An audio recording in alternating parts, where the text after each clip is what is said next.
Saya ikhwan baru mulai kerja dengan hasil pas-pasan untuk kehidupan saya. Saya ingin menikah dengan salah satu tujuannya untuk membuka pintu rezeki. Tapi kakak perempuan saya masih belum setuju. Karena beliau menganggap finansial saya masih belum cukup. Di samping itu mungkin karena beliau juga belum menikah. Takut saya langkahi. Pertanyaannya, apakah saya boleh menikah tanpa izin keluarga saya? Walau sebenarnya saya juga belum punya calon istri.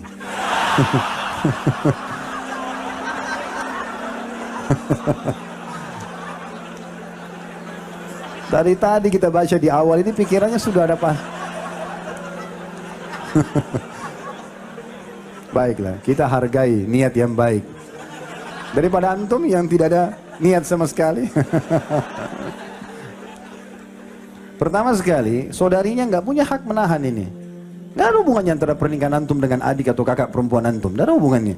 Kalau ibu mungkin masih bisa jadi pertimbangan. Oh saudari kita tahan, tidak usah nikah dulu, belum ini, tidak usah pedulikan. Kebutuhan antum lihat, melangkah saja. Yang penting orang tua ridho. Itu berhubungan dengan masalah saudari, gitu kan? Jadi nggak ada hubungannya sama sekali dengan masalah dia menentukan atau tidak, gitu. Kalau masalah bolehkah menikah tanpa izin keluarga, boleh. Laki-laki tidak butuh wali. Antum beda sama perempuan, datang ke satu kampung, datang ke imam masjid, saya mau nikah, ditunjuk, menikah langsung, nggak ada masalah. Yang penting syarat-syarat pernikahan dipenuhi kan. Tetapi tata keramanya keluarga tahu ya. Apalagi kita harus iklankan, maka itu sangat baik kalau keluarga memang terlibat. Tapi khusus masalah apakah wajib izin atau tidak, tentu tidak ya. Tentu tidak. Dan saya sarankan tidak apa-apa, bismillah melangkah saja ya. Dan menikah saya sudah bilang, kalau pas-pasan menikah juga dengan wanita yang cukup dengan pas-pasan itu. Yang bedaknya 20.000 ya. Yang bisa makan nasi uduk, satu bungkus itu. Kalau cari yang biasa di mall belanja 2 juta tiap bulan susah gitu kan. Akhirnya kita utang sana sini. Bagaimana jika akhwat incaran hobi dengan K-pop dan Korea-Koreaan? Bagaimana cara menasehatinya? Sedangkan dia belum menjadi tanggung jawab dan muhrim saya. Kenapa antum harus nikah dengan begini? K-pop dan segala. Hah? Cari yang muslimah, ikut Korea kenapa? Untuk apa ini? Ya? Jadi tidak usah jadikan incaran begitu. Yang incaran ini teman-teman, orang menikah bukan hanya sekedar teman ya, bukan hanya sekedar menjadi pacar yang halal, bukan. Dia memang akan jadi ibu anak-anak kita, akan jadi kadang-kadang di satu sisi dia bisa menjadi teman, sahabat bertanya, bisa menjadi tempat untuk berbicara, tempat teman untuk berbicara, bisa segala macam fungsinya banyak sekali istri itu. Jadi bukan hanya sekedar istri menikah kemudian hanya dinikmati dari sisi biologis, bukannya itu, terlalu sempit kalau rumah tangga seperti itu. Makanya teman-teman harus wanita yang dewasa, yang bijaksana, ya, yang sudah siap untuk menjadi istri. Kalau antum habiskan waktu hanya untuk mengurus dia dengan kekanak-kanakannya, dengan pergaulannya, ini habis waktu untuk apa? Apalagi teman-teman yang pekerja keras, Masya Allah sudah kerja di Jakarta, butuh istri yang sudah mapan, yang siap untuk masak. Kita pulang ke rumah, rumah sudah siap, dia juga sudah siap, bukan lagi baru dipandu ya. Maka ini poin yang harus dijadikan sebagai bahan pertimbangan. Allah alam, yang saya tahu begitu. Maka saya tahu seorang ikhwah, dia mengatakan, Ustadz saya salah nggak? Kalau saya S1, saya ingin cari istri saya yang S2. Kalau saya S2, saya ingin cari yang S3. Saya tanya kenapa? Karena saya ingin seorang istri Ustadz yang sudah siap untuk melayani saya di rumah. Saya bilang nggak salah, bisa saja. Karena memang ada orang tidak mampu teman-teman mengurus anak yang masih 17 tahun, 15 tahun, 18 tahun, sibuk. Ya, kita pulang bukannya siap makanan malah minta permen. Ya. Malah minta ini dan itu. Akhirnya tidak, rumah berantakan, tidak diurus. Nah, itu bukan itu yang diharapkan dalam rumah tangga. Diharapkan orang yang sangat mapan. Makanya perlu tahu keluarganya, perlu berbicara sama keluarganya, ya, sampai di mana pendidikan rumah tangga itu yang sudah diajarkan oleh orang tuanya. Ada orang tua Masya Allah bijak, anak-anaknya dari kecil sudah dilibatkan di dapur, anak perempuannya sudah dilibatkan dalam membersihkan rumah, dilibatkan untuk menjaga adik-adik yang kecil, jadi dia sudah terbiasa. Ada tidak sama sekali. Ya. Ada sebagian ikhwah menikah dengan seorang akhwat yang Masya Allah di pengajian jilbabnya besar segala macam, begitu memang kita dia kaget. Jadi tidak tahu masak, tidak tahu masak nasi nggak tahu. Gitu. Gimana caranya? Harus suaminya yang ajarin. Apalagi kalau goreng, apalagi kalau ini, belum pakaian harus minta sama orang tuanya terus. Orang tuanya yang cuciin bajunya, orang tuanya segala macam. Ini tidak mendidik. Sehingga ini tidak mapan gitu kan. Kita butuh rumah tangga teman-teman, orang yang sudah mapan. Ambil ilmu itu penting. Terutama bagi yang belum menikah. Orang-orang yang mau dinikahi itu harus yang sudah siap menjadi istri.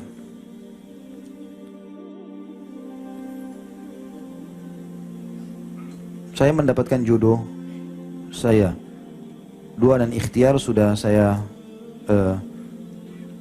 apa ini?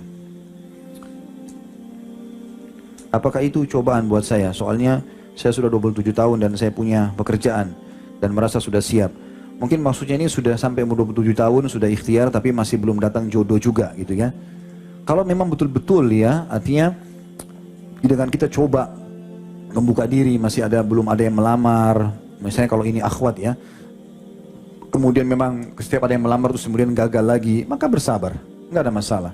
Bersabar saja, insya Allah Allah SWT akan datangkan yang terbaik. Selama kita benar di jalan Allah SWT tidak ada masalah. Ya, ada banyak akhwat yang Masya Allah, Allah SWT berikan dia cobaan, nanti umur 30 tahun, 33 tahun, 35 tahun baru dia menikah. Tapi diberikan oleh Allah SWT laki-laki yang cocok buat dia. Makanya teman-teman dalam berdoa, dianjurkan untuk tidak tanda kutip di sini mengatur Allah. Saya pernah ingatkan itu ya, waktu kami tabligh akbar di Makassar itu dengan Dr. Ziyad Abadi, hafizahullah, salah satu pakar hadis dari Jordan, pernah datang di Indonesia, mengisi daurah buat dai-dai di Malang waktu itu. Kemudian beliau di Makassar, saya kebetulan ada acara tabligh akbar, lalu saya terjemahkan beliau.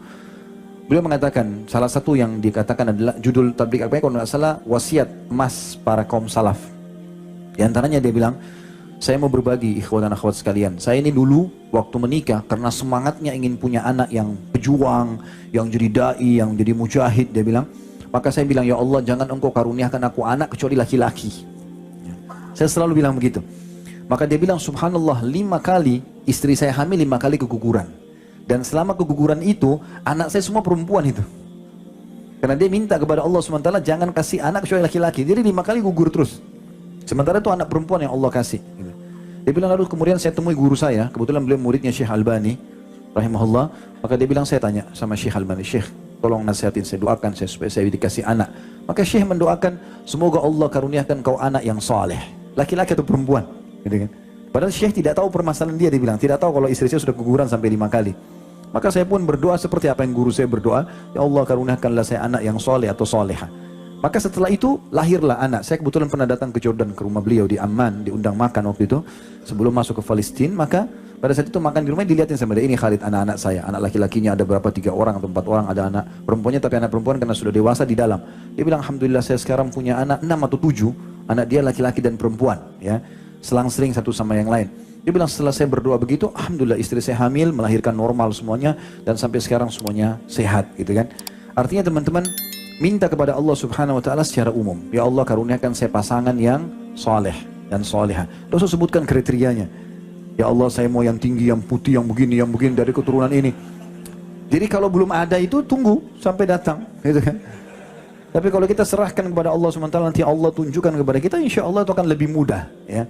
Karena kebanyakan juga ini tadi saya bilang, kalau seandainya memang yang bertanya ini sudah ikhtiar dan belum datang, bersabar. Tapi kalau sudah datang dan dasarnya kita banyak menolak, maka ini harus hati-hati. Waktu Nabi SAW melamarkan buat Julaibib. Julaibib ini sahabat Nabi, memang disebutkan cirinya begitu ya, wajahnya agak kurang, fisiknya kecil ya. Sampai waktu dia meninggal mati syahid itu diangkat oleh Nabi SAW dengan satu telapak tangan, karena kecilnya sahabat Nabi. Nabi SAW sayang sekali sama Julaibib. Sampai beliau mengatakan, Julaibib bagian dari aku bagian dari Julaibib ini. Waktu mati syahid. Dan memang betul-betul walaupun badannya kecil tapi imannya kekar. Dia waktu ditemukan di perang Uhud meninggal, itu ada 6 atau 7 orang kafir mati di sekitar dia, dibunuh oleh dia. Yang jelas Nabi SAW datang ke rumah seorang Ansar, terkenal punya anak gadis cantik dan pintar, orangnya punya kelebihan wanita tersebut. Lalu Nabi SAW mengatakan setelah salam, saya punya hajat dengan anak perempuan kalian. Artinya seperti Nabi mau lamar, tiba-tiba mereka sangat senang mengatakan, kalau untuk anda ya Rasulullah silahkan. Jadi setiap saat kami bisa menerima lamaran itu. Kata Nabi SAW, bukan buat saya, tapi untuk Julaibib, gitu kan? Maka kata mereka, kalau Julaibib kami pertimbangkan ya Rasulullah. Gitu. Karena memang Julaibib dikenal orangnya fisiknya kurang, paras wajahnya kurang, gitu loh. Tapi hikmahnya luar biasa. Ternyata anak perempuan ini orang beriman kepada Allah. Lalu dia kata Nabi SAW, cobalah tanya anak kalian. Maka mereka tanyalah, ditanyakan. Lalu kata perempuan tersebut tiba-tiba membuat kaget orang tuanya, jangan tolak lamaran Nabi SAW untukku. Maka diterimalah lamaran Julaibib dan akhirnya perempuan itu menceritakan, setelah itu betul Allah memberikan ya taufik dan kemuliaan dengan Julaibib ini. Dan dia mati syahid, pasti dia masuk surga gitu kan. Begitu juga dengan kasus waktu menikahnya Zainab binti Jahash dengan Zaid bin Harithah, walaupun nanti cerai. Tapi Nabi SAW yang memberikan pilihan. Menikahnya Bilal dengan wanita-wanita mulia dari Ansar. Itu semua pilihan Nabi SAW. Artinya, kalau telah datang teman-teman, bukan cuma sekedar fisik jadi tolok ukur, tapi minta petunjuk kepada Allah Subhanahu Wa Taala. Mungkin menurut kita tidak baik, tapi menurut Allah Subhanahu Wa Taala baik. Mungkin itu yang terbaik buat kita, gitu kan? Kalau kita tulus menerima hukum Allah Subhanahu Wa Taala, maka Allah akan bisa ubah keadaan-keadaan mungkin di mata orang biasa, tapi di mata kita punya kelebihan. Wa asa an tuhibbu syai'an wa huwa syarrun lakum. Mungkin kalian suka sesuatu tapi itu buruk buat kalian. Wa asa an takrahu syai'an wa huwa khairun lakum. Atau kadang-kadang kalian membenci sesuatu tapi itu lebih baik buat kalian. Wallahu ya'lam wa antum la ta'lamun. Allah lebih tahu dan kalian tidak tahu masalah itu. Jadi mungkin Allah alam saran saya untuk penanya seperti itu. Mudah-mudahan bisa difahami masalah ini.